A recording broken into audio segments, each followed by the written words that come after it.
Vega Real presenta.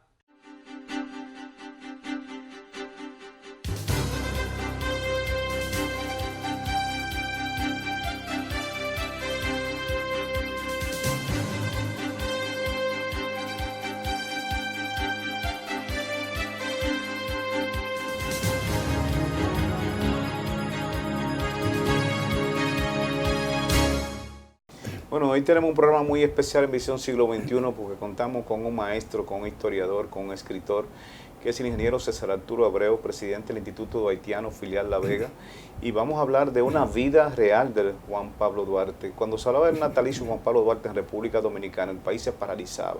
Las escuelas se paralizaban todas con una identificación a ese padre de la patria que fue el mentor de la República Dominicana, el mentor de nuestra patria.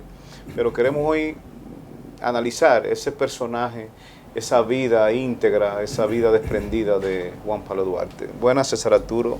Buenas, placer de estar aquí, como siempre. No es la primera vez, espero que no sea la última. Entonces, en nombre del Instituto Duartiano, agradecer a la cooperativa Vega Real que nos brinda este espacio para llevar un poquito de luz y de mencionar algunos eventos, como mencionábamos antes de entrar en cámara, de algunos aspectos interesantes de la vida de Duarte, que mucha gente no conoce, porque en la medida en que conozcamos el personaje, pues más lo vamos a comprender y probablemente más lo vamos a querer y lo vamos a reconocer. Vamos a hacer un recorrido rápido, don César, de la vida de Juan Pablo Duarte, de su natalicio en República Dominicana, en esta patria que amamos todos. Cómo nació, luego ese crecimiento de niño joven, cómo se trasladó luego hacia Estados Unidos, a Europa, su regreso y qué forjó después de ese regreso. De manera muy sucinta, porque es un tema muy amplio, Juan Pablo Duarte nace en Santo Domingo bajo el periodo de la España boba.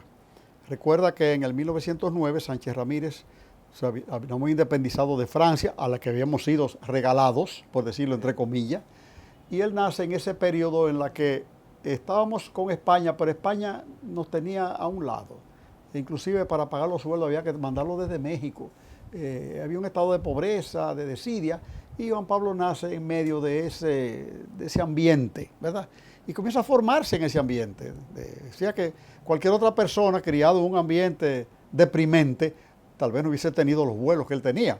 Pero mira la persona excepcional que era.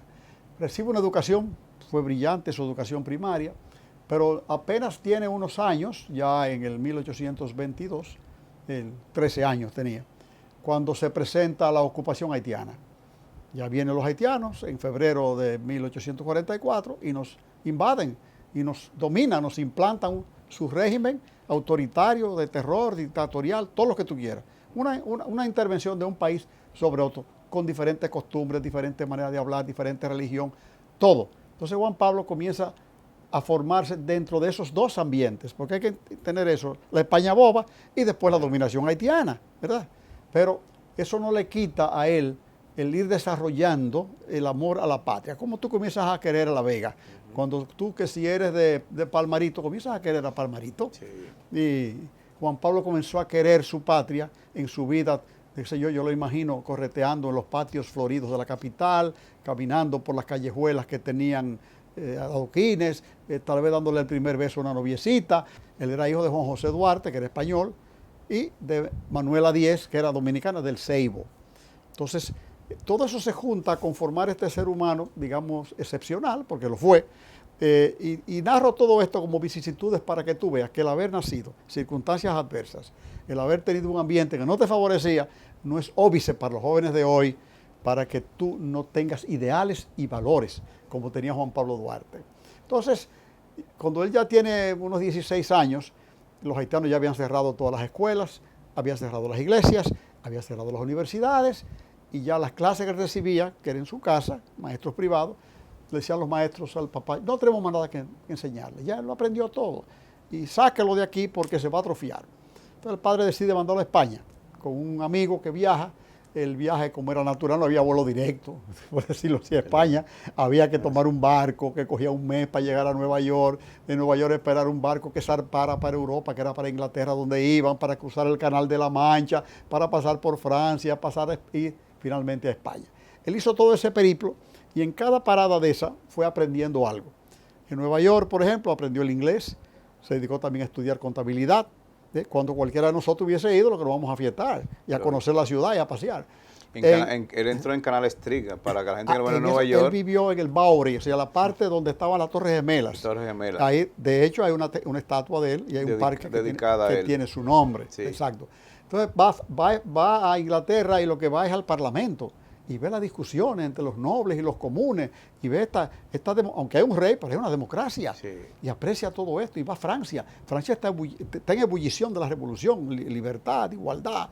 Él capta todo esto de las variedades del pueblo francés, se va nutriendo, esta mente joven, 16 años, como una esponja, ¿verdad? Sí. Va adquiriendo, va viendo todo este mundo. Se instala en España, finalmente, voy muy rápido, pero para que no dé tiempo, sí, y donde sus familiares que están en Barcelona. En Barcelona estaba el Seminario Conciliar, que era una especie de preuniversitario. O sea, de ahí se formó la Universidad de Barcelona. Y ahí pasa 3 años estudiando, formándose. La España en la que él vive es una España interesante, porque era una España que estaba pasando por un periodo revolucionario, de libertarios, con afanes de liberación, con doctrinas avanzadas en la economía, y aparte de eso, también predominaba el romanticismo en la poesía, en la literatura, en las letras. Expliquemos lo que es romanticismo en ese aspecto. No creamos que, como digo yo... No, enamorarse. No, diga, ponme chiquitica hasta que crezca con un bote romo. que no es eso. No. El romanticismo es en que tú antepones tus sentimientos a lo que tú haces hasta la realidad misma. O sea, tú eres un soñador, pero un soñador con ideas firmes y fijas. Decide volver a su país, tiene 19 años y vuelve a su país. Cualquiera de nosotros 19 años, César Arturo viene con todo ese conocimiento. Y viene ya viene con una idea bien concebida de lo que quería. La idea se la forma, y es bueno con lo que tú hayas hecho la pregunta. Sí. Porque yo le he dicho siempre a las personas, y le hago esta pregunta. La independencia dominicana, ¿qué día es? Y todo el mundo dice, 27 de febrero. No. Ahí se proclama la independencia. Pero recuerda que hemos dicho muchas veces que nace del episodio cuando él parte para España, que el capitán del barco, que era un americano, le recibe el pasaporte y lo ultraja. Dice, tú muchacho, ¿cómo es posible que tú, mírate como tú eres, entonces tú, pasaporte haitiano, dominado por los haitianos, y él se siente mal. Lo indigna. Sí. Entonces es una indignación sagrada, porque va a su camarote y lo que hace es, tiene un proceso en lo que la mente comienza a darte un calor, una ebullición, y tú como que explotas. Y en ese momento recibe como una inspiración divina, digo yo, y entonces explota. Y se pone de pie y dice, prometo por mi honor que voy a prepararme, que voy a estudiar y voy a volver a ser un país que se va a llamar República Dominicana. Eso es con 16 años. En ese momento es cuando nace la República Dominicana. En la mente de este joven.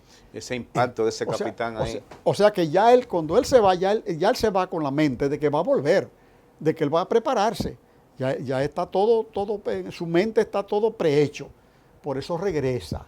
Esos 19 años, don César, y esos amigos que él dejó, y yo creo que después entremos a otra materia, aparte de la trinitaria, esa influencia masónica de Juan Pablo Duarte, ¿viene directamente de su estudio de España o ya él lo había asumido aquí? No, Duarte es masón aquí, después que llegue. Y recuerda que la masonería en la República Dominicana, o en Santo Domingo de aquel tiempo, no había República Dominicana todavía, no era nada espectacular ni contradictorio, porque muchos países tenían una contradicción con la iglesia. Aquí, inclusive, Monseñor Meriño era masón.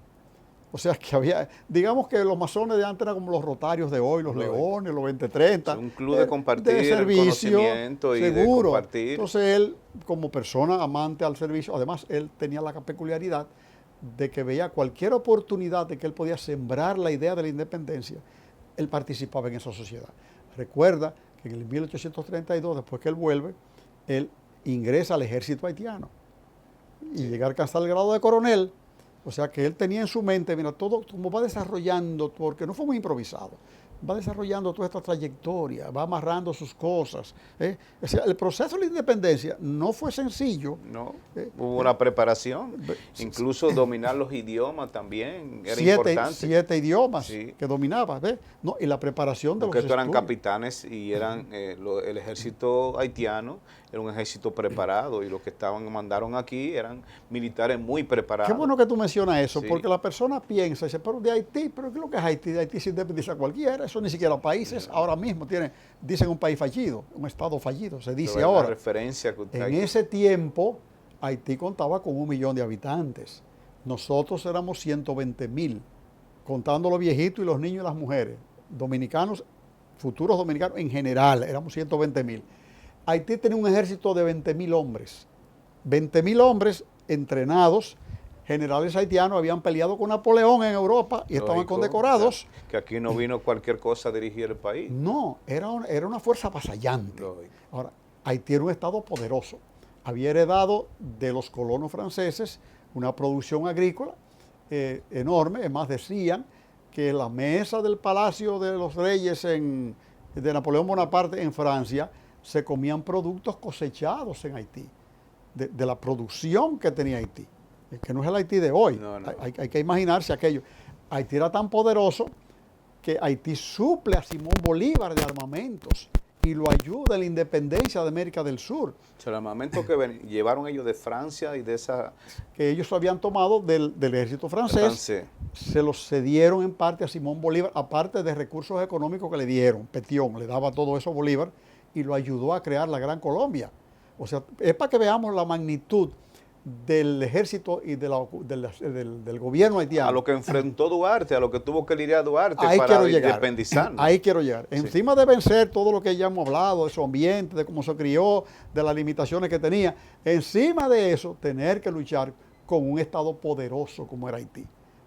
Pero no luchar. Involucrarse dentro de ese Estado haitiano. Oye, Millaño, convencer a los demás a que se podía. Es como que yo te diga a ti, Yanio, tumba esa pared, dale 3 trompadas y tú dices, no, pero yo sé, eso es inútil, me voy a romper los dedos. Entonces, tener la habilidad. Porque todo el mundo piensa como que Duarte es un individuo pusilánime, como que lo ven, porque han vendido una imagen de un Duarte en unos cuadros que andan ahí, un viejito tuberculoso, Sí, de lado, muriéndose. Ese no fue el No. Duarte que hizo este país, fue un muchacho joven. es que para ser militar había que ser muy fornido, muy preparado. Y él lo era. Esgrimista, un hombre. Oye, y tenía un discurso, yo me lo imagino. y de joven. Me lo imagino arengando en las esquinas, discursos políticos que los hacía, porque Sí. estaba el partido duartiano. O sea, yo me imagino un individuo muy lleno de vida, porque ¿cómo yo te voy a convencer de que 100,000 podemos derrotar 1 millón con qué argumentos? O sea, yo tengo que tener un argumento muy fuerte. Lógico. Y no había televisión, y no había radio, La comunicación era cara a cara. y no había amplificadores, Lógico. era cara a cara Sí. o a grupos. A grupos. Entonces, él tenía esa peculiaridad, logró convencerlo, pero cuando él llega de España, que se desmonta del barco, lo que ve es desolador. Él ve un Santo Domingo en deterioro total ya. Si se estaba mal cuando él se fue, ya Haití tenía esto totalmente abandonado. ¿Qué vio él? Calles llenas de hierba, soldados haitianos borrachos, sin zapatos, con un paño en la cabeza, con un fusil en la mano, enamorando a nuestras mujeres, faltándole respeto, viviendo en las iglesias, un chivo que cruza por aquí, un puerco más allá. O sea, cualquiera se devuelve, cualquiera dice al barco, espérame, no te vayas. Viene de España y viene a esto y se queda. Y se reúne, como tú dices, con sus amigos de infancia que lo están esperando en su casa. Y lo primero que le preguntan, ¿qué fue lo que te gustó de España? Y él, en vez de decir, bueno, las muchachas, la música, la comida, dice, los fueros y libertades que tiene Cataluña. Dice que todo el mundo se queda mirando. Fueros son los principios de libertad que están plasmados en una especie de constitución. Y entonces todo el mundo se queda sorprendido y entonces lo complementa y dice, fueros y libertades que yo pienso implementar en nuestro país. O sea, ya estaba bien determinado. No, vino claro, clarito, como decimos nosotros. Sí. Entonces, óyeme, todo el mundo sorprendido porque tú estás en un régimen dictatorial, hay haitianos escuchando, te podía eso valer la cárcel, pero él venía ya con su mente firme. Pero se encuentra con los amigos de él que en ese tiempo tenían desde 14 años, que era el más jovencito, hasta 18 que tenía el mayor. Ese es el grupito que se encuentra. Él no busca a los viejitos, ni nada, él busca la juventud, los que eran como él, ¿verdad? Pero al conversar con ellos y al compartir con ellos, se da cuenta de que tienen un gran vacío educativo, cultural, intelectual. Entonces dice, yo no puedo crear un país con gente que no esté preparada. Y a través de la historia, tú lo sabes, lo saben los amables televidentes, que cuando hemos caído en manos de personas que no tienen preparación, el país no anda bien. No camina. No, porque hay que estar preparado. Para tú ahí forja él lo que es una especie de escuela, de tertulia, de camaradería, de cofradía, para empezar a educar. Exactamente. Ahí comienza él en la fragua de la escuela, nuestra patria fue forjada, dice el himno a Duarte. Sí. O sea, en el patio del almacén de su papá, que tenía una ferretería, que era un comerciante muy próspero, hay que decirlo, comienza él a transmitir esos conocimientos que él adquirió. ¿Qué adquirió él? Matemáticas, geografía, humanidades en sentido general, le encantaba la geografía a Duarte, toda esta playa botánica, todo lo que él aprendió, esgrima. Entonces comenzó a darle clases de cómo defenderse, de cómo saber espadear, para que sepan lo que es esgrima. De hecho, es el primer deportista dominicano, Juan Pablo Duarte, porque es el primero que trae el deporte de la esgrima, que es un deporte olímpico. Dejó mucha primicia de ser primero en muchas cosas. Entonces, él comienza a educar, pero se da cuenta de que aparte de educarlos se necesita el aspecto militar, y ya te he mencionado que entonces deciden ingresar los trinitarios a la Guardia Haitiana. Porque ¿dónde están los fusiles? ¿Dónde están los revólveres, las pistolas para poder hacer una revolución? Están ahí, entonces ahí es que tú tienes que meterte. Y Duarte ingresa como cabo y llega a ser coronel, lo que es un peligro grande porque un coronel de un ejército haitiano, del que sea, si lo encuentran conspirando, es fusilado automáticamente. O sea que él sabía que día a día arriesgaba su vida teniendo esa actitud. Pero él prepara a sus hombres y ya en el 38, fíjate que él llega en el 29, y ya en el 38, mira el tiempo que le toma, 9 años. Y pues aquí queremos... Es un proyecto de una nación, no es de ahora para ahorita, como queremos hacer aquí. Exacto, esa es la lección. La lección es que no es para seguida, como dicen ahora. Para seguida. Ahora todo es para seguida. Sí. Fíjate que se toma 9 años y ya ir conformando una idea definitiva de nación. 9 años, día a día, trabajando en eso. Se metió a Agrimensor para salir a medir tierra, para ir a hablar con los campesinos. En todo ese proceso, César, no solamente se incluyó en Santo Domingo, sino que tuvo que salir a diferentes pueblos. Nosotros tenemos testimonio. Antes de la independencia. Seguro, de que estuvo mucho en el este, porque él iba al este, porque la mamá era del Ceibo, él viajaba mucho al este. Y con Miura, que era uno de los primeros agrimensores que hubo aquí, que era haitiano, él salía a medir tierras, estaba en el proceso de medir las tierras, cuando eso. Y él salía para simplemente conversar con la gente del campo, irlo motivando. Él estuvo en Higüey, estuvo en el Ceibo, en San Pedro, en Atomayor. Esa zona la recorrió. No tenemos constancia de que en esa etapa él vino a La Vega. No. Era difícil. Venir de la capital al Cibao. Había que pasar muchos ríos. No había carretera. No había carretera, era por los montes. Por los montes y los ríos. Entonces, y Río Caudaloso. Yuna era un brazo de mar. Y si llovía no había que pasara. Sí. Entonces ya en esa etapa él ya dice, ya yo los tengo más o menos formados, vamos entonces vamos a manos a la obra, como dicen, vamos a juramentar, vamos a hacer ya un grupo formal, la Trinitaria. Entonces hacen un juramento que es el fundamento de nuestra nación. Hoy en día, esa idea de Duarte que elabora ese juramento trinitario, hoy por hoy, más que la Constitución de la República, con todo respeto, ese es el fundamento de la nación dominicana. Porque él dice, en nombre de la santísima, gustísima Trinidad de Dios Omnipotente. Fue muy creyente. Hay que decir esa parte de por qué se refleja la creencia de Duarte en la Virgen María, que es la Virgen de la Altagracia. Acuérdate que su mamá era del Ceibo. De Ceibo. Cerca de Higüey. Sí. Creyente en la Virgen de la Altagracia. Altagracia. De hecho, cuando él se fue al exilio, la mamá le puso una medallita, como tengo yo esta aquí, de la Virgen de la Altagracia, para que él era muy creyente. Lo protegiera. Creía mucho en la Santísima Trinidad y en la Virgen del Carmen. Esas eran sus advocaciones, no quiere decir que no creyera en otras cosas. No. Pero esa tremenda fe, fíjate que él funda el país en nombre de la Santísima Trinidad, que es Padre, Hijo, Espíritu Santo. Hoy en día nuestra constitución, la última, la del 2010, dice en nombre de Dios omnipotente. Sí. O sea, todavía hoy nosotros... Porque no se ha podido sacar de esa historia, de esa frase bíblica y esa Biblia que la introdujo como parte del símbolo dominicano. Pero fíjate que también dice a seguidas, crearemos un país que se llamará República Dominicana. Ahí te deja dicho ya qué tipo de régimen él quiere implementar en el país. Él puede haber hecho una monarquía. Lógico, tenía toda esa información. No, y él era el líder, él pudo hacer lo que él le diera la gana. Sí. Entonces, crea una república. O sea, automáticamente está pensando en un régimen democrático, representativo. O sea, está pensando en los tres poderes, ¿verdad? Es más, él incluye un cuarto poder. No se conforma con el ejecutivo, el legislativo y el judicial. Él incluye el poder municipal.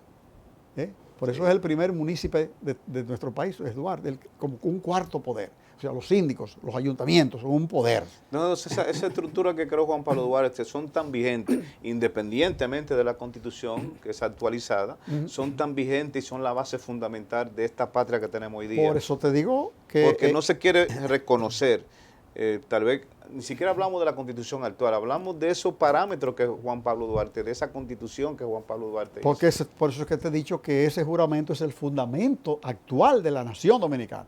Inclusive, después que dice que será una república y que será denominada dominicana, que yo siempre he dicho, aquí voy a hacer este paréntesis para traer esta idea, lo de dominicana viene de dominus, dominus viene del Señor, la palabra domingo viene de domino, que es el día del Señor. Por eso cuando él le pone el nombre, pudo haberle puesto el nombre que le hubiera República de Quiqueya, pudo haberle puesto hasta República de Manuela, su mamá, porque él era el que lo escribía todo. Pero él dice República Dominicana, la República de Dios. Fíjate cómo estamos hechos los dominicanos, nosotros estamos muy bien hechos. A veces no lo entendemos. Esa estructura filosófica, por eso quería que ustedes definieran ya esa vida de Juan Pablo Duarte, pero esa filosofía, esa visión de Juan Pablo Duarte, de una patria libre e independiente, soberana, democrática, que todavía no la tenemos, porque cuando se está hablando en este país de venta de cédula, no es una democracia. O sea, estamos hablando de que venta de conciencia es imperfecta. Digamos que es democracia, pero es imperfecta. Sí, pero no hay castigo ni siquiera. No lo hay. O sea, no hay régimen de consecuencias. No lo hay. Entonces, esa visión y esa filosofía de Juan Pablo Duarte, de ese líder, un líder democrático, ¿cómo se manifiesta en ese proceso de la independencia? Pero para que no nos perdamos, vamos a retomar el juramento que entonces dice, el juramento fue el lema. El lema principal. Dios, patria y libertad. Fíjate, siempre Dios por encima de todo. Por este es un país bendito de Dios. Sí. Digo yo, excúsenme la digresión. No es como que tiembla la tierra en toda parte, aquí como que los temblorcitos son chiquitos. Estamos protegidos. Sí. Estamos protegidos. Este país está protegido por Dios. Sí. Y yo digo que no solamente lo protege Dios, sino que hay dos vírgenes que nos cuidan, Tatica la de Higüey y Cheita la del Cerro. Cheita, la Mercedes. La Mercedes y la Altagracia. Este es un país que está protegido. Dos patronas. Sí. Como quien dice. Entonces, aparte de él decir ya lo que es el lema, que es el mismo que tenemos hoy, Dios, patria y libertad. Sí. Dios por encima de todas las cosas. La patria. Tú tienes, después de Dios está tu patria. ¿Qué es lo que es tu patria? La gente a veces se pierde. Pero mira, tu patria es tu papá, tu mamá, tus hijos. Tu patria es el barrio que tú vives, Río Camus, la montaña que tú defiendes, la ecología, la Loma de Miranda. Tu patria es la ciudad de Santo Domingo, tu patria es el Sosúa. Esa es tu patria. Guaigüí, esa es tu patria. Eso es lo que tú tienes que querer. Después de Dios está eso. Está tu familia. Donde yo nací, donde me crié, todo lo que te rodea. Lo que me rodea. Y después la libertad. Porque sin libertad, ninguno de los otros dos conceptos se pueden disfrutar ni ejercer plenamente. Entonces, después que él dice ese lema, dice, vamos a tener una bandera, que es el símbolo nacional. Entonces, fíjate que en todo lo piensa, ¿eh? Y entonces toma una bandera que es salida del odio, del resentimiento, que es la bandera haitiana. Recuerda que la bandera haitiana llena de sangre nace de la bandera francesa, que era azul, blanca y roja, y los haitianos le arrancan el blanco en señal de odio y resentimiento a los blancos, y unen el azul con el rojo, y hoy en día esa es su bandera. Y Duarte retoma el blanco y lo vuelve a colocar en la bandera, pero no como estaba, que era una franja, como la bandera francesa. Lo pone en forma de cruz. Ahí está el elemento cristiano otra vez. Ahí está el religioso otra vez. La cruz. Y entonces le dice uno de La los... cruz de la paz. Pero le dice uno de los trinitarios, pero Juan Pablo, la cruz es signo del sufrimiento. Ahí fue que crucificaron a Cristo. Y dice, no, la cruz es símbolo de redención. Y será el símbolo de la redención de la patria. Y le voy a poner el rojo porque es la sangre que tenemos que derramar, o que será derramada, por los que luchan por la libertad, por nuestros héroes. En honor a ellos estará ese rojo. Y está el azul, porque el azul es el color del cielo. Y después del Ligne tomaría la idea de él y diría, y es el color con que el alma sueña cuando sueña con la gloria. O sea, ese es el color que te exalta, es el color que te sublima. Y el blanco, yo le digo a los muchachos, donde les doy estas charlas, ¿de qué color se viste el Papa? De blanco, la Es paloma blanca. Es el símbolo de la paz. La paz. Entonces la bandera tiene el símbolo de la paz en forma de cruz. Representa además la unión de todas las razas. El blanco es la unión de todo. El blanco es el color que lo resume todo, ¿verdad? Que el negro es un color que es negro, pero el blanco es el color de todos. Todo. Entonces, fíjate qué mente coloca el blanco en la bandera, ¿eh? Y habla después del escudo, ¿verdad? Y tú has dicho, ya señalaste, que inclusive el escudo es el único en el mundo, y ha circulado últimamente, eso mucho por internet, que tiene un librito en el medio, que es la Biblia. La Biblia. La única nación que tiene la Biblia en su bandera somos nosotros los dominicanos, en el Evangelio de San Juan. Y si conoceréis la verdad, y la verdad os hará libres. O sea, en todo eso piensa. Y el ramo de olivos. Y ya el ramo de olivos es la gloria, y la victoria. Sí. El laurel y la palma. Eso es lo que tiene de ambos estamos lados. catalogados en el mundo entero que somos de las 10 banderas, creo que la número 4 o 5 más bonita del mundo. Y más representativa. Y que tiene más esencia. Esencia, o sea, tal vez los dominicanos no le damos tanto énfasis, pero que seamos reconocidos con una bandera, con ese concepto, con esa dimensión. Igual que el himno nuestro. El himno nacional. En un concurso estuvo en tercer lugar, en segundo lugar, Sí. en Europa, después de la Marsellesa, Sí. que se supone que es el himno más hermoso del mundo. Entonces esa filosofía de vida de Juan Pablo Duarte, ese intelecto de Juan Pablo Duarte para crear todo esto, documentar una constitución, la bandera, esa lucha patriótica con los trinitarios, meterse en ese ejército haitiano para esa liberación, cómo se forja y cómo se ve hoy día, porque realmente estamos desconociendo mucho al padre de la patria. Aunque este programa especial debe hacerse todos los días en las escuelas, reconocer el padre de la patria, porque póngame el ejemplo de Estados Unidos, norteamericano con su padre de la patria y con su himno nacional no comen cuenta. Las naciones bolivarianas. Sí. Simón Bolívar es Simón Bolívar. Bolívar. Y eso es más, yo recuerdo una vez estuve en Venezuela y tú no puedes entrar al parque Simón Bolívar, pues tiene su nombre, las mujeres no podían entrar en pantalones. Imagino que eso ha cambiado. Sí. Pero esa era la solemnidad que se le daba, el reconocimiento al hacedor de la patria.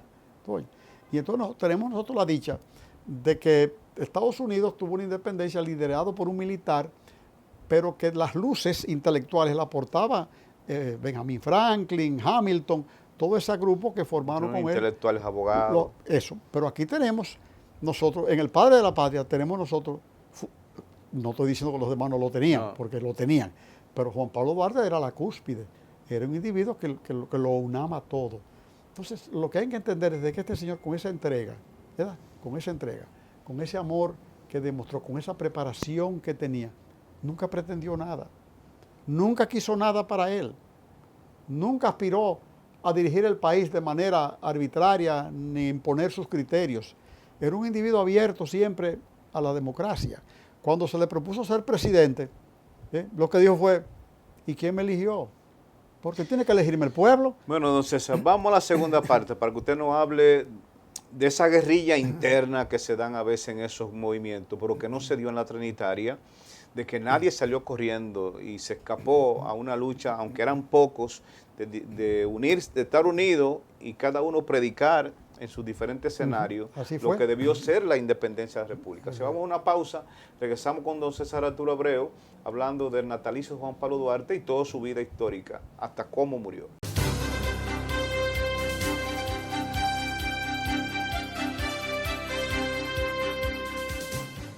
En Vega Real la tasa de los préstamos hipotecarios es fija hasta por 20 años. Más ventajas. Fíjense, es que Vega Real no cobra penalización por los abonos al capital del préstamo, ni por la cancelación antes del tiempo acordado. Hay otras instituciones que sí penalizan los aportes a capital y las cancelaciones antes del tiempo acordado. Cooperativa Vega Real le da más. Es que las cuotas del préstamo que tengo en ese banco no bajan, siempre suben. Oye, Iván, en Vega Real, todos los préstamos, menos los hipotecarios, con cuotas niveladas, bajan las cuotas mensuales.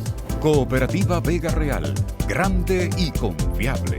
La marca de las cooperativas.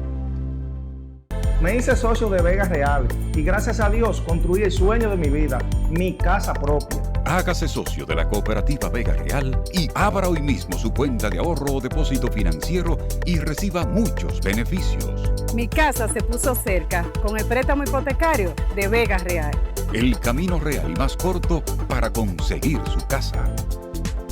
Y lo mejor de todo, tasa fija a 20 años. Y no se paga penalidad por abonar el capital del préstamo. Cooperativa Vega Real, grande y confiable. La marca de las cooperativas.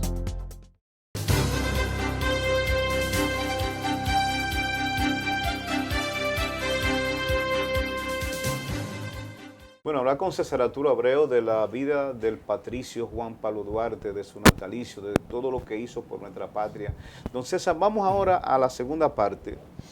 Ese grupo, ese equipo, la Trinitaria, que se prepararon, se educaron, compenetraron, que era una especie de cofradía. Cada uno hizo su rol. En la cultura, en la educación, en la parte militar. ¿Cómo se desarrolló Juan Pablo Duarte creando ese equipo para luego diseminarlo a lo que debió ser esa independencia de la República? Tuvo la virtud Juan Pablo Duarte. Yo siempre pongo esto como ejemplo.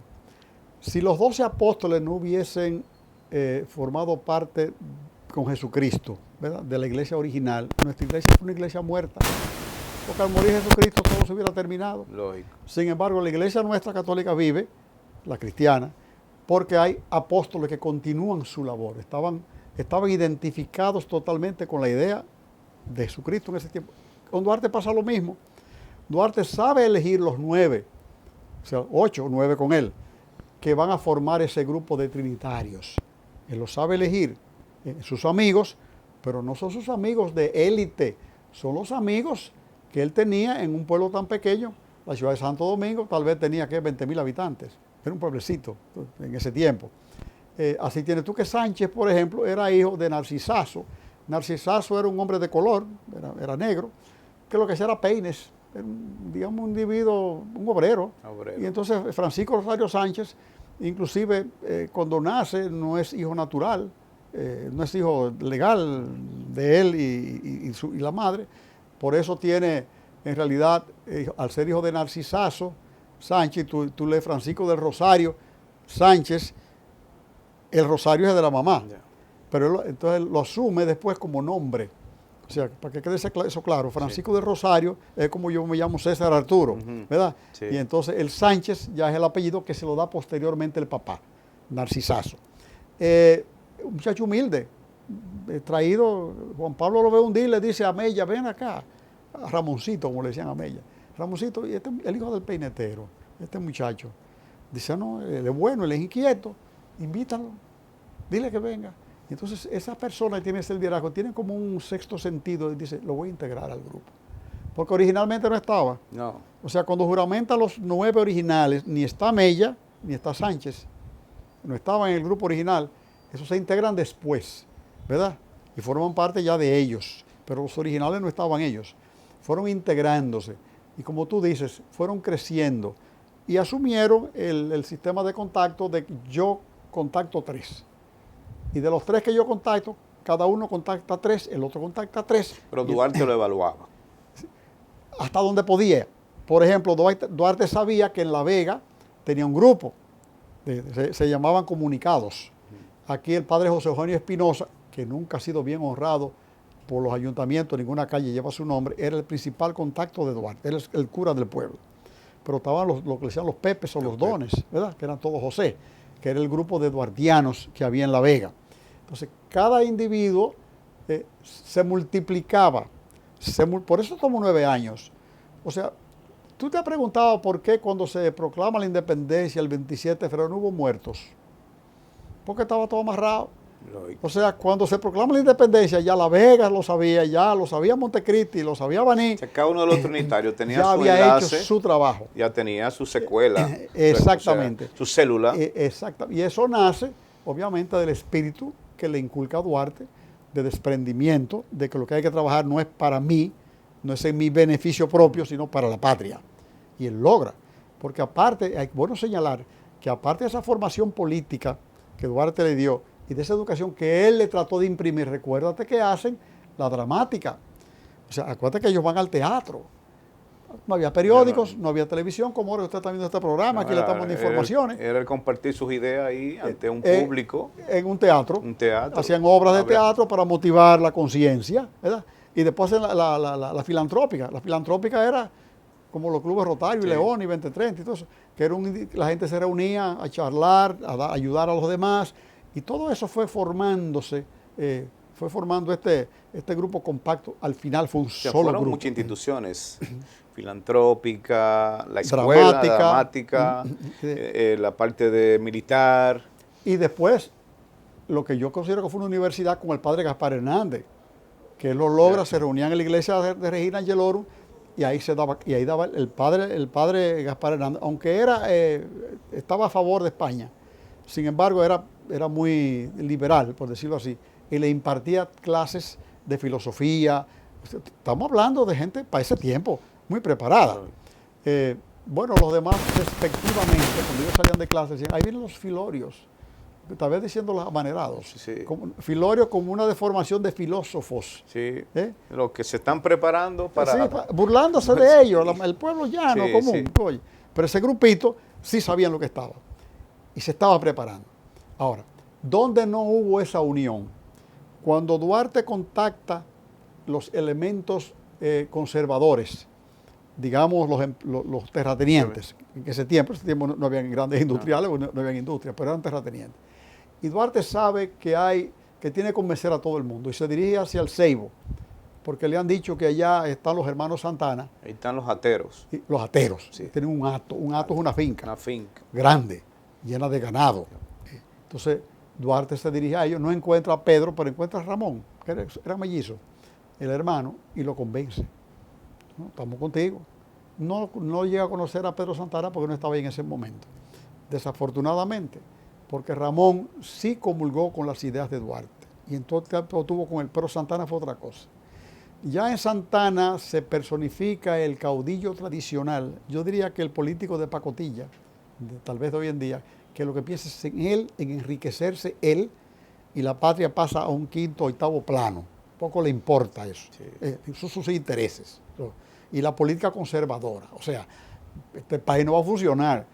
¿Tú no te das cuenta que todavía hoy tenemos ese prejuicio de que este país que aquí no hay nada que hacer, hacen una encuesta y el 60% se quiere ir, pero todo eso de la boca para afuera también. Lógico. Pero es una filosofía que han adoptado desde Pedro Santana, no tener fe en los destinos, en el futuro de la República Dominicana. Tal vez por eso no hemos progresado más. Yo te pongo como ejemplo. Porque no se plantea el optimismo y que se puede y vamos a lograrlo. Pero yo te pongo como ejemplo actual para que la gente entienda. Los grandes empresarios que tenemos hoy en día son casi todos extranjeros. Yo no voy a mencionar nombres, pero son conocidos. Son descendencias. Entonces, ¿por qué no son tu abuelo, mi tatarabuelo? Porque siempre tuvieron ese prejuicio de tener poca fe en la patria, que nos inculcó, no los trinitarios, que fueron fusilados y fueron expulsados, fueron al exilio, sino los que asumieron el poder y después nos anexaron a España, porque no hubo esa fe en la concepción que Duarte tuvo del país, que es la actual, y por eso estamos todavía, después de cientos tantos años, todavía persistimos, todavía la bandera es la misma, el lema es el mismo, el país, la formación del país, la formación política es la misma, somos una república, con los poderes, hemos tenido dictadores y todo, pero lo hemos eliminado, hemos sido invadidos por Francia, por Inglaterra, por Estados Unidos 2 veces, por Haití, y ¿qué le hemos hecho a todos? Lo hemos derrotado. O sea, hay un espíritu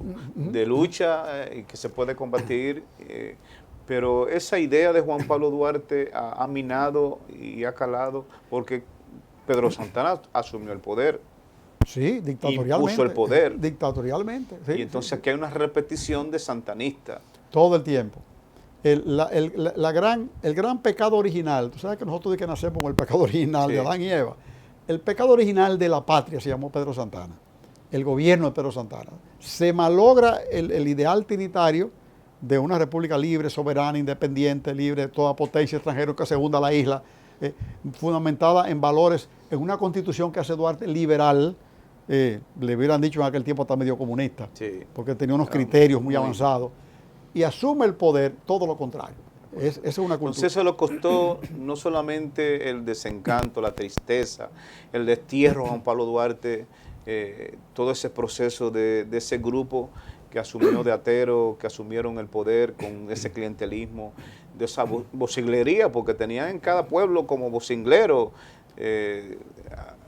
opinadores para protegerse. Recuerda que Pedro Santana tenía un ejército particular. Como atero al fin, tenía en sus atos, en sus fincas, tenía cientos y cientos de trabajadores que lo obedecían ciegamente a él. Y ese era su ejército, con este era que él peleaba. Entonces, es la fuerza. ¿Quién tiene la fuerza? Duarte tenía ideal, Duarte tenía la voluntad, tenía las mejores intenciones y rodeado de personas de muchas buenas intenciones, pero ¿quién tenía los fusiles? ¿Quién tenía la fuerza? Pedro Santana. Por eso prevalece a favor de la fuerza. Además recuerda que el país se conforma, yo dije ya ciento y tantos mil personas, 90% analfabetos.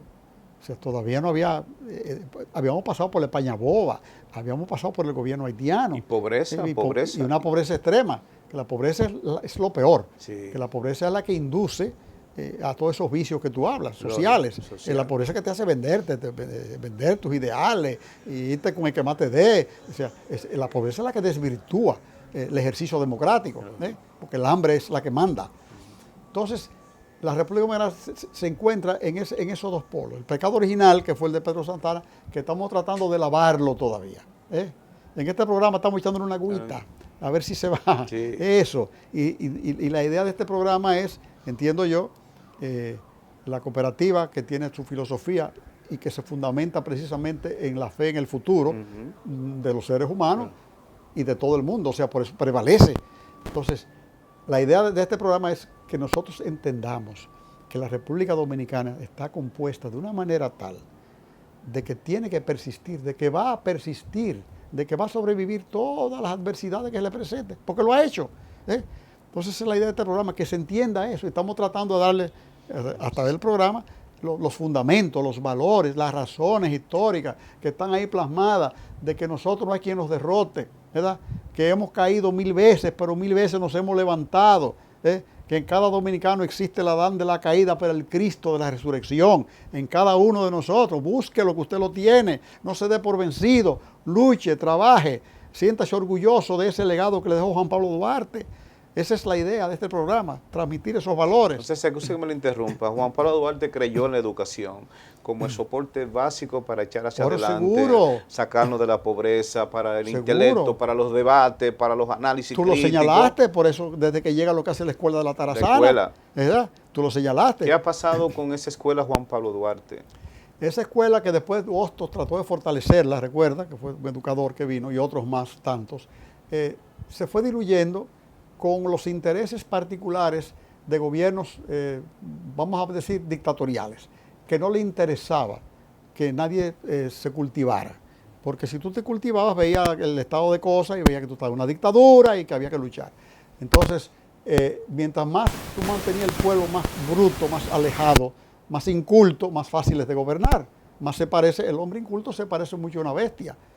Responde a instintos, no a razonamientos lógicos. Entonces, el Duarte cree en la educación, pero después los dictadores no creen en eso, te mantienen alejados. Trujillo nos mantuvo a todos con una educación aparentemente buena, pero alejada de ciertos principios y ciertos valores. Juan Pablo Duarte, cuando Trujillo era una figura, el padre de la patria era Trujillo, padre de la patria nueva. Oye, Duarte no existía ahí. Era algo, algo simbólico que se recordaba. No podías decir que era duartiano tú, porque tú tenías que ser trujillista. Y con Don Lilito tenías que ser lilista. Y cuando va tú tenías que ser baecista. Hemos tenido toda una situación muy difícil en República Dominicana con el pensamiento haitiano. Pero lo hemos ido superando. Sí. César, el pensamiento haitiano, su ideología, su visión, ¿cómo usted lo ve hoy día? Porque esa formación política de conocer la Constitución, los derechos, los deberes, de crecer como patria unida, ¿cómo se ve hoy día ese pensamiento haitiano? Yo creo que hemos avanzado poco en ese sentido. Y me van a excusar los que están hoy en los líderes. Yo estuve en la política, por eso lo digo con cierta propiedad. Pero tengo un análisis muy Un criterio simplemente un punto de vista que uno tiene, que no es el mismo, que no es el mío propio, es del Instituto Duartiano. Nosotros entendemos que falta mucho por hacer. Nosotros entendemos que falta mucho por concientizar la clase gobernante. Hay que transmitir estos valores. El Instituto Duartiano existe por una ley, es una institución oficial. No ha salido de un grupito de gente. Y asesora del Estado. Y asesora del Estado, oficial. Entonces, la idea es que se dejen, que permitan que estos ideales puedan penetrar, ¿verdad?, a los diferentes estamentos del Estado dominicano y del gobierno. Hemos avanzado algo, pero no lo suficiente. ¿Por qué no hay educación política de ese pensamiento haitiano, de lo trinitario, de la misma independencia, que se conozca, que se estructure con ese sentimiento patriótico? Usted ha dicho muchas veces, si tenemos un sentimiento patriótico, haitiano, trinitario, tenemos otra República Dominicana, será diferente la República Dominicana. Así es. Si el país se hubiese conformado, no hubiese habido un Pedro Santana, un Baez, un Lili, un Trujillo, se hubiese conformado conforme al ideal de Juan Pablo Duarte, este país hoy fuera de otra forma, mejor. Porque otra forma puede ser peor. Fuera de una forma mucho mejor, fundamentado en valores muy éticos, muy morales, como lo tenía Juan Pablo Duarte. Esa rendición de cuentas que dio Juan Pablo Duarte, que es un símbolo de la honestidad. Eso es un valor. Estando en el Estado y a una responsabilidad y devolver el dinero detallando cada centavo que gastó y devolver que le sobró dinero. Yo le digo a la gente que mis hijos son muy honestos y yo a veces lo doy para comprar una Coca-Cola y no me devuelven. Si le doy una paleta de 100 pesos no me va a devolver. Y te digo eso como una forma de gastar de chanza, pero esa es la realidad. Y de este señor le dan 1.000 pesos. Él es el dueño, él es quien ha hecho el país. Él puede quedarse, no con los 1.000 pesos, puede quedarse con más. Porque si existe una República Dominicana es porque él prácticamente con los trinitarios la ha hecho. Y este señor le da 1.000 pesos y devuelve 729. Y eso lo llevó a los compañeros también. Porque ese era el ejemplo para los compañeros que formaron la Trinitaria. Sí, aquí no venimos a robar, aquí no venimos a enriquecernos con las arcas del Estado, aquí no vamos a cogernos lo que no es nuestro. Aquí venimos a usarlo y a devolver lo que no nos corresponde. Esa es la idea. Hoy en día eso es difícil de ver. Tú ves los procesos judiciales de corrupción que tenemos nosotros. Muchos son públicos, la mayoría no son públicos, pero todos sabemos que existen. Y hasta que eso no se corrija, hasta que ese ideal de Duarte no percole, no penetre, no sea asumido verdaderamente por un grupo de hombres y mujeres que puedan entonces guiar el país como lo quiso Duarte. Seguiremos luchando, pero que se sepa que hay personas, entre las que estás tú, yo lo sé que sí, porque tú eres también del Instituto Duartiano, al igual que yo, que creemos en ese trabajo honesto. Nosotros creemos en la patria. Nosotros nos sentimos orgullosos de ser dominicanos. Donde quiera que estamos. Donde quiera que estamos sacamos a relucir nuestra dominicanidad con ese orgullo. Nos sentimos orgullosos de nuestra música, de nuestras tradiciones, del carnaval, de todo lo que representa la dominicanidad. Duarte exaltaba todo eso. La única manera que nosotros tenemos de entre esta lucha de naciones que nos quieren arropar hoy en día, de esas influencias exógenas en idioma, en costumbre, en vestimenta, en canción, lo único que salva el país es volver nosotros nuevamente a asumir los ideales duartianos, asumir los conceptos, yo diría duartianos, trinitarios, dominicanos. Eso es lo que salva el país. Sí, es la identidad que nos va a salvar ante tantas cosas foráneas. Entonces, ¿a qué mensaje usted le da a ese amigo televidente que ha conocido esta ruta de Juan Pablo Duarte de su vida, pero murió pobre, murió en Venezuela? Para mí también fue un admirador de Simón Bolívar. Se sacrificó demasiado por su patria, ¿a cambio de qué? Bueno, es que hay personas que para ellos el sacrificio es la gloria. O sea, no creo que él se arrepintiera nunca. De hecho, hay un pasaje poco conocido, tú has dicho muy claro, Juan Pablo Duarte pasó tanto trabajo, estuvo 15, 20 años en una selva, bautizando indios junto con un cura, metido se llama Río Negro, eso es la frontera de Venezuela con Brasil, por allá por Colombia, eso es amazónico, por ahí. Hay que ir en canoita por los ríos, porque ni camino hay. Bueno, y él tuvo una vida, después que volvió, después que estuvo aquí, que estuvo con la restauración, que por razones de envidia tuvo que volverse a ir para que la patria perdurara, porque al él regresar en la restauración, creyeron que él venía a querer ser jefe, y eso creó envidias, y entonces él decidió irse, lo nombraron embajador en Venezuela y volvió. Vendía velas en un cementerio, tenía una preparación, pero como tú señalábamos antes, le exigían para ser profesor de la Universidad de Venezuela que se hiciera venezolano, dijo que prefería morir de hambre. Otorgándole el doctorado. Que él, exactamente, que él prefería morir de hambre antes de renegar de su país. Y murió diciendo eso. Y murió. Bueno, eso ahí va a narrarte. Cuando él entra en una situación de deterioro muy rápido, porque lo afectó una tuberculosis muy fuerte, debido a la mala nutrición, ¿verdad? A la vida que tenía de limitaciones, de alimenticia y de toda índole. Tenía la familia arriba. Un hermano murió loco en Venezuela. Se desquició a raíz de haberlos expulsado Santana. Recuerda que Santana expulsó a Duarte y expulsó a la familia de Duarte. Lo desterraron. Ahí nada más tuvo una hermana de él que se dedicó a Juan Pablo Duarte en su enfermedad. Rosa Duarte, que ahora cumple precisamente años, ahora este año, ahora en 200 años lo vamos a celebrar. Sí. Entonces, Juan Pablo cae ya en un estado de postración, que apenas puede hablar, balbucea, y está el episodio de cuando ya está postrado en la cama, ya en sus últimos momentos, le llaman el cura para que lo confiese.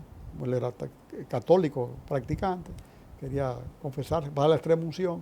Entonces le pregunta al cura, ¿cuáles son tus últimas palabras, Juan Pablo? Pero apenas podía hablar. Un hombre que tiene una tuberculosis que lo está matando, no puede ni hablar. Entonces le hace seña al cura que se acerque. El cura le pone el oído en la boca y se para, y ahí muere Juan Pablo. Y le dice, ¿y qué dijo? Dice, viva la patria. Su último pensamiento. O sea, aún muriendo, o sea, ya sin aliento, viva la patria. ¿Cuántos soñaba con su país, soñaba con su patria? Esa fue su vida. Su vida. Su gran virtud, decía Joaquín Balaguer en El Quito de la Libertad, su gran virtud fue su amor a la patria. No importó que lo que llamaban patria le fuera a él, como le fue, de hecho, en muchos aspectos, hasta cruel, condenándolo al ostracismo, o sea, vivir fuera. Yo que viví 10 años fuera de mi país, yo creo que el mayor castigo que tú puedes tener es que te saquen de aquí y te manden a vivir a otro sitio. Fuera de tu costumbre, de tu ambiente. El que se va por razones económicas, se va a luchar por otra cosa, pero el que lo sacan, usted se tiene que ir, porque a mí me da la gana, váyese, a tierras extrañas, usted no conoce a nadie. Es un dolor eterno. Soportar todo eso, el amor a la patria era muy grande. Decirle, como le dijo a su familia, necesitamos recursos. La única manera para la revolución, para la independencia, que veo es vender todo lo que tenemos, incluyendo la tienda del papá, entréguenlo para que comprar rifles, municiones, para la causa de la independencia. Que cuando yo vuelva, fíjate que no va a decir cuando yo sea jefe, cuando yo vuelva, yo retomo el negocio de mi papá y vuelvo a rehacer lo que era. Y dejó la familia, se quedó sin un centavo. O sea que no solamente fue él, el patriota, fue su familia. También la familia completa. Ellos aceptaron a venderlo. Sí. Y las hermanas hacían balas con la pólvora y todo eso. O sea, que también es una familia. Y la mamá, que ha sido poco reconocida, que me recuerda a mí hasta la Virgen María, con todo lo que padeció y sufrió. Después de ser aquí de las principales familias económicas, cuando va a Venezuela, entonces en las limitaciones que tenía, se vio muy mal económicamente, con una familia encima, 5 hermanos, las hermanas, todo el mundo queriendo comer, queriendo mantenerse, y Venezuela que también hace frío, Caracas hace frío, tenía que abrigarse y todo eso. Entonces también esa gente merece como un reconocimiento. Sí, un respeto de los ciudadanos, del país, de las autoridades, como que no se ve. Ese mensaje final en este día del natalicio Juan Pablo Duarte, a esos amigos televidentes que estamos sintiendo esa vida patriótica, que la vivimos cada día, pero que a veces la obviamos, a veces ni siquiera queremos pensar que eso existió en República Dominicana. Yo creo que el principal mensaje, y lo que si Duarte nos estuviera viendo, que nos está viendo, Lo que él quisiera que le dijéramos a los dominicanos y dominicanas es que tengan fe en el futuro de la patria. Pero para tener fe en el futuro de la patria, usted tiene que tener fe en usted mismo. Para usted tener fe en usted mismo, usted tiene que convencerse. Usted tiene que analizar y ponderar la vida y la actuación de lo que nos han legado esta patria nuestra. Reconocer su historia, ver los actos de heroísmo, ver de lo que hemos sido capaces los dominicanos de sobreponernos a todas las adversidades que se nos ha presentado en los 100 y tantos años de independencia que tenemos, y no tratar de tirar la toalla. Aquí la República Dominicana persistirá y ha seguido y seguirá. Porque está fundamentada en valores muy grandes, muy altos, llenos de dignidad, llenos de patriotismo, llenos de religiosidad, llenos de trascendencia humana. O sea, hay que tener fe en la patria, como la tuvo Juan Pablo Duarte, los trinitarios y los héroes en La Vega que los acompañaron. Porque recuerden que La Vega el 4 de marzo se izó por primera vez la bandera nacional en el Cibao, sin disparar un tiro, porque La Vega se adhirió a la causa independentista también. Retomemos esa fe en la patria y honremos a Duarte en su día, comprometiéndonos nosotros precisamente a eso, a hacer una República Dominicana grande, digna, próspera, libre e independiente de toda potencia extranjera, aunque se hunda la isla. Bueno, palabra de don César Arturo Abreu, presidente del Instituto Haitiano de la provincia de La Vega, que nos acompañó en este programa especial, analizando la vida y trayectoria del patricio, del padre de la patria, Juan Pablo Duarte, en su natalicio. Nos vemos en otra ocasión.